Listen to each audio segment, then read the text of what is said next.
যে দেখেন এই স্ক্রিনে যদি আমরা দেখতে পাই যে নুরুল অলরেডি থেকে 6 ইঞ্চি সে সরে গেছে, ঠিক আছে। সাইম আইয়ুব দেখছে যে নুরুল যেহেতু লেগ স্ট্যাম্পে সরে গেছে, সে যদি অফ স্ট্যাম্পের বাইরে বল করে, ওয়াইড লাইনে বল করে, there is a big chance যে বলটা মিস হিট হতে পারে। এক্স্যাক্টলি সাইম আইয়ুব সেম কাজই করছে।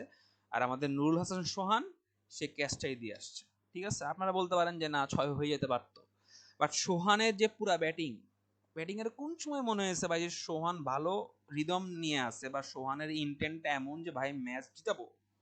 ম্যাচ জিতানোর ইন্টেনশন তো সোহানের আমি প্রথম বল থেকে দেখি নাই। যেখানে প্রথম বলে আমি যদি আপনাদেরকে দেখাই নামছে, প্রথম বল কি কি শট এটা, 29-3, 5 ওভার 1 বল, কি শট।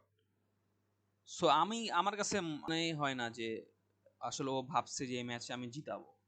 কারণ আমি চেস করতেছি 135, আমি 200 চেস করতেছি না। যদি 200 চেস করতাম বা 180 চেস করতাম, আমি কিছু বলতাম না যে ওকে ঠিক আছে, ওর ইন্টেন্ট এটাই ছিল, আমাকে জিততে হবে।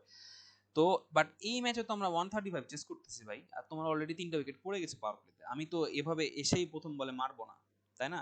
সো টিম ম্যানেজমেন্ট যদি ওকে বলেও পাঠাই, তো আমার মাথাতে এজ এ ক্রিকেটার আমার কি সেন্স নাই? আমি কি সেন্সলেস? আমাকে তো বুঝতে হবে যে আমাকে কোন মোমেন্টে কিভাবে খেলতে হবে।